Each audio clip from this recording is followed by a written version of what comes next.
right, guys, so I am so stoked because a couple of days ago I was in LA and I got to jump out of a hot air balloon for the first time, and it was freaking epic. I jumped with two of my friends. Both of them had the GoPro 360 Max, and we got some really cool footage. So today I want to go into GoPro Player and edit some of that footage, keyframe some of the positioning points, and show you guys a little bit of my workflow within GoPro Player. So there's 3 ways you can edit 360 footage right now, depending on what camera you're using.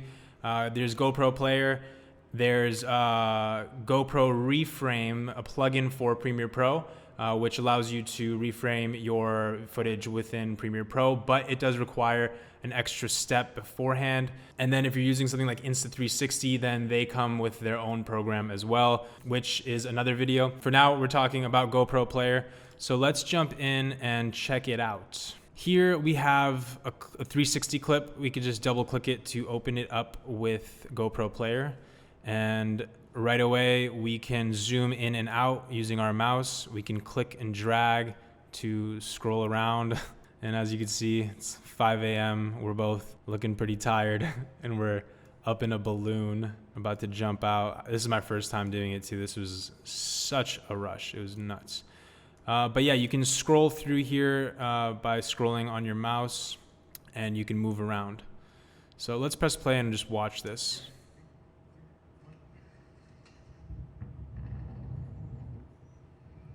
So that's pretty cool, but it doesn't showcase the event as well as it could, in my opinion. So what we're gonna wanna do is keyframe the motion of the camera angle, keyframe what we're looking at.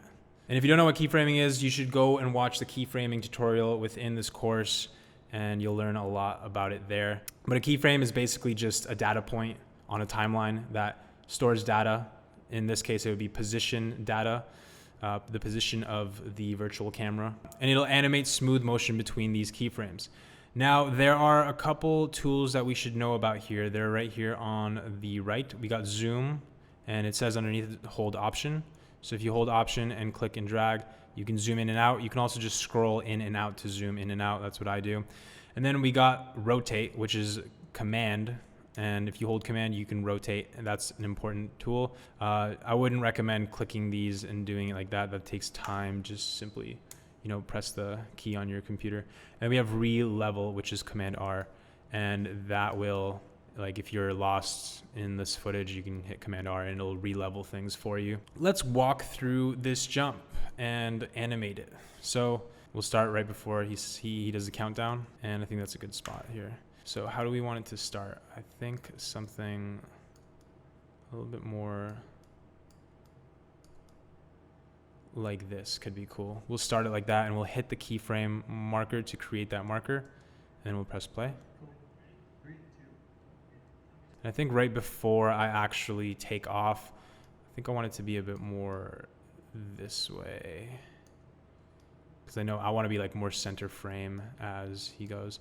And we'll hit that keyframe again to save this position change that I made. Let's press play, and I jump. And here, I think I want it to be more this way. I'm gonna hold command and rotate it, zoom in a bit, and we'll hit that keyframe. Now, if we go back, we could see that it smoothly animates between the keyframes, which looks really good within the program. Actually looks really nice. And we'll just set another keyframe there. Maybe we'll zoom in a bit more. And if you want to go back and animate a keyframe, you just get the playhead to go over the keyframe. You click the little crayon or pencil or whatever that is, and then you are able to adjust it again. So we can zoom in here and then click the check mark. And then we can also change the lens correction.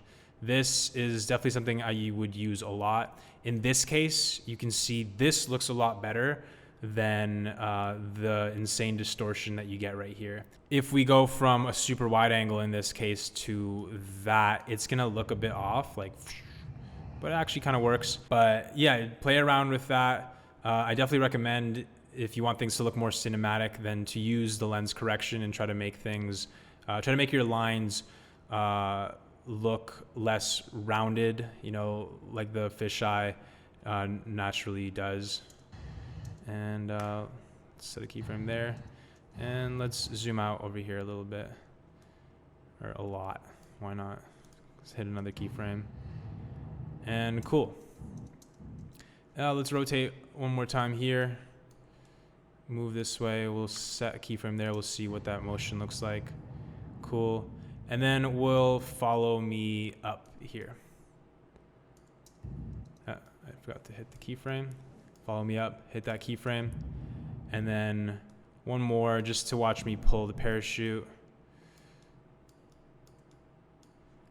And I think that is good. Cool. So this program lets you export this into whatever file format you want, but we don't want the whole clip. It's a very long clip, a lot of unnecessary footage, so we'll trim it. We could start right there and end it at the end right there by clicking the scissors. And just like that, we have a cool little clip and it's ready to export. So if we hit export, we can click advanced options and we can choose the resolution. 4K upscaled. If you want to just render in 4K for some reason, it's gonna be the same resolution as the 1080. It's just gonna be upscaled. And then we have different codecs. H.264 ProRes. ProRes would retain the most information. And then you click next, choose where you want to save it, and it'll save, and you'll have a finished video, which is pretty awesome. And I've been using this program a lot. Another really cool thing that this program has built right in is you can change the aspect ratio, which is huge. Say you want to do an Instagram story, 9:16, just press that, and just like that, it reframes the video for that aspect ratio, and you're good to go. You want to do a 4:5 Instagram post, same thing, 4:3, 1:1, 3:4. That's a huge time saver, and like these guys figured it out. So respect GoPro player, you guys did a great job. But yeah, that's pretty much my 360 workflow within GoPro Player. It really has all the tools that you need. GoPro Reframe in Premiere Pro is also very good, except you need to render out a 360 video, a very wide video with all the information in it, and then bring it in there. And then you'll be able to reframe within the program, which is just an extra step. But if you want to, you know, edit the 360 footage in Premiere Pro and have that flexibility to move around in the program, then you can do it there as well. In my experience, it has been a bit slower. GoPro Player is a really dope option, and I've been using it a bunch. But yeah, that's my workflow. Hope you guys enjoyed this video, and I'll see you in the next one.